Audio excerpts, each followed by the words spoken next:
Salut à tous, le journal du foot de ce mardi 20 septembre.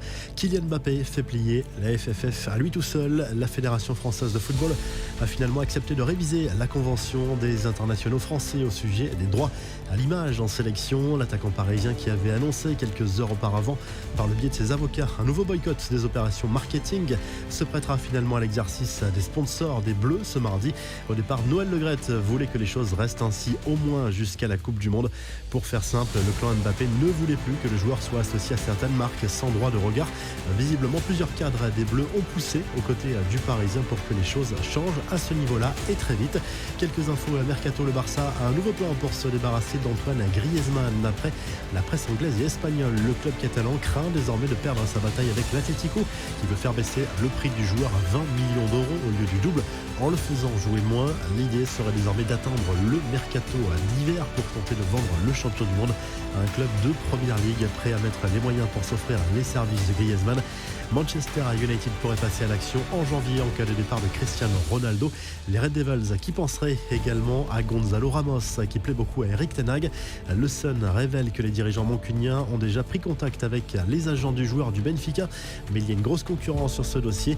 Toujours concernant United, sachez qu'une étude du CIES assure que le club anglais est celui qui a le plus surpayé ses recrues sur les 10 dernières années. Classement établi en comparant le prix payé avec la valeur réelle supposée des joueurs. Résultat, plus 238 millions d'euros et une première place peu flatteuse pour Manchester United. La Juve est juste derrière et le PSG complète le podium. Et si Mauricio Pochettino revenait en France, les dirigeants de l'OGC Nice vont rencontrer le technicien argentin pour évoquer une potentielle arrivée sur le banc des Aiglons. Vous l'avez compris, Lucien Favre est donc extrêmement menacé. La mise au point du Bayern Munich malgré la défaite face à Augsbourg ce week-end en Bundesliga. Oliver Kahn, le président du Bayern, a apporté son soutien à Julian Nagelsmann. Le jeune entraîneur bavarois reste en place pour le moment. Le nom de Thomas Tuchel, limogé début septembre par Chelsea, circule dans les couloirs de l'Allianz Arena. Rumeur fermement démentie par Oliver Kahn. Enfin, Luis Suarez va déjà quitter le Nacional, son club formateur en Uruguay. Le meilleur buteur de la Celeste pourrait revenir en Europe dès le mois de janvier après la Coupe du Monde. Son président actuel assure qu'il est venu pour garder le rythme, mais que son club ne peut pas payer son salaire trop longtemps, malgré d'énormes efforts déjà consentis par le joueur. Les infos en bref, décidément, ce dernier rassemblement à des Bleus avant la Coupe du Monde au Qatar est synonyme de blessures en cascade.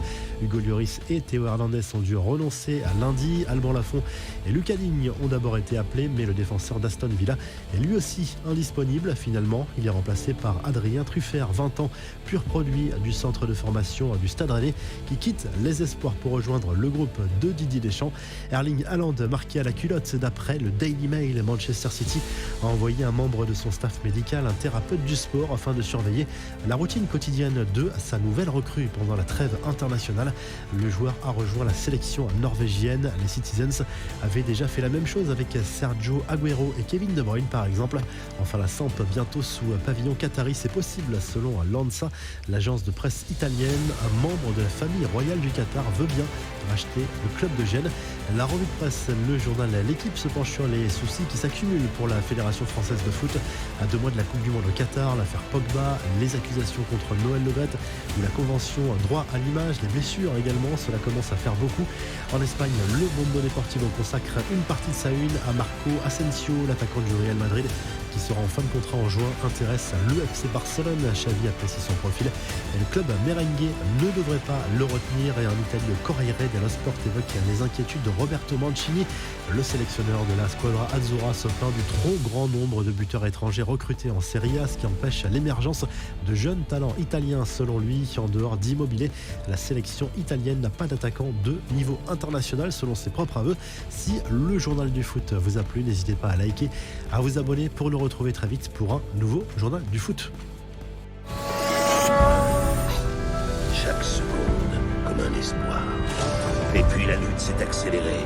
Les combats sont devenus plus rudes, les stratégies plus affûtées. Certains sont tombés, piégés par l'enjeu, par la peur. D'autres ont jailli, galvanisés par les foules, transcendés par l'envie de faire plus pour soi, pour l'autre, pour les autres. Restez avec nous dans le multiplex, vous verrez chaque but, chaque action de chaque soirée. Vivre ça, c'est incroyable, c'est émotionnel. Ne ratez aucun moment fort. de l'avant-match jusqu'au débrief.